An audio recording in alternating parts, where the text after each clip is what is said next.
தென்சென்னை அதிமுக வேட்பாளர் ஜெயவர்தனை ஆதரித்து அன்புமணி ராமதாஸ் பிரச்சாரம் மேற்கொண்டு வருகிறார். அதன் நேரலை காட்சிகள்.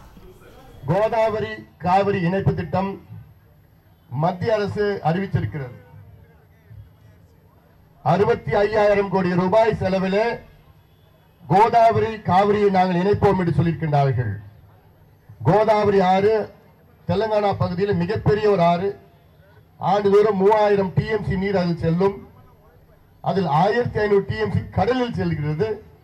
அதில் இருக்கின்ற ஒரு 1000 டிஎம்சி நீரை எடுத்து ராட்சச குழாய்கள் மூலமாக, கால்வாய் மூலமாக தெலுங்கானா, ஆந்திரா, தமிழ்நாடு இந்த 3 மாநிலத்திற்கு கொண்டு வர திட்டம். அதில் 65,000 கோடி ரூபாய் திட்டம். அது நிதின் கட்கரி அவர்கள் அறிவித்திருக்கின்றார்கள்.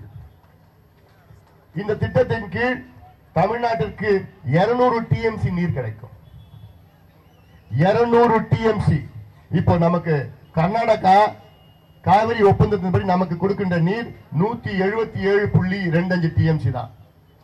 ஆனா அதன் மூலமா நம்ம 200 டிஎம்சி கிடைக்கும். சரி, நீங்க கேட்பீங்க, சென்னையில நீங்க இருக்கிறீங்க, சரி எனக்கும் காவிரிக்கு என்ன சம்பந்தம் இருக்கு? காவிரியில 200 டிஎம்சி வந்தா எனக்கு என்ன பிரச்சனை, எனக்கு என்ன சம்பந்தம் நீங்க கேட்பீங்க. உங்களுக்கு நிறைய சம்பந்தம் இருக்கு. 200 டிஎம்சி மேட்டூர் அணைக்கு வரப்போகுது. மேட்டூர் அணையில ஆண்டு முழுவதும் தண்ணி இருக்கும். வந்ததுன்னா மேட்டூர் அணை மூலமாக வீராணம் ஏரிக்கு வரும் தண்ணி. வீராணம் ஏரியிலிருந்து தண்ணி சென்னைக்கு வரும். உங்களுக்கு தான் முதல்ல வரும். தென் சென்னைக்கு தான் முதல்ல வரும். உங்களுடைய தண்ணீர் தேவைகளுக்கு நிரந்தர தீர்வு மத்திய மாநில அரசு கொண்டு வந்திருக்கிறது. இது திமுகவோ கூட்டணியோ யாரும் செய்ய முடியாது.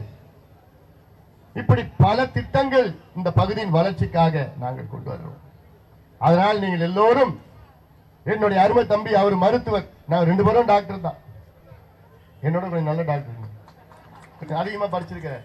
நான் வெறும் எம்பிபிஎஸ் தான். ஆனா தம்பி ஜெயவர்தன் நான் நாடாளுமன்றத்தில் நான் பார்த்திருப்பேன். மிக சிறந்த முறையில் பேசுவார். தொகுதி மட்டும் இல்ல, தமிழ்நாட்டு பிரச்சனைகளை கையாள்வார். அங்க எல்லாருக்கும் பிடிக்கவர். எல்லாமே பண்பா இருப்பார், அன்பா பேசுவார், பண்பா இருப்பார், எல்லாரும் ஜாலியா பழகுவாரு. எல்லாரையும் கிட்ட அது கட்சி அதெல்லாம் எல்லாம் பார்த்துட்டு இருப்பார். அந்த மாதிரி நல்ல தம்பி. ஒரு வாய்ப்பு தாருங்கள். கடந்த முறை அவர்தான் இருக்கிற நாடாளுமன்ற உறுப்பினரில் இளைய நாடாளுமன்ற உறுப்பினராக இருந்தார். அதனால் ஒரு இளைஞருக்கு நீங்கள் வாய்ப்பு தாருங்கள்.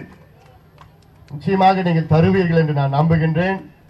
அவரை இரட்டை இலை சின்னத்தில் வாக்களித்து வெற்றி பெற செய்யுமாறு உங்கள் எல்லோரையும் பணியோடு பாசத்தோடு கேட்டுக்கொண்டு நன்றியோடு விடைபெறுகின்றேன்.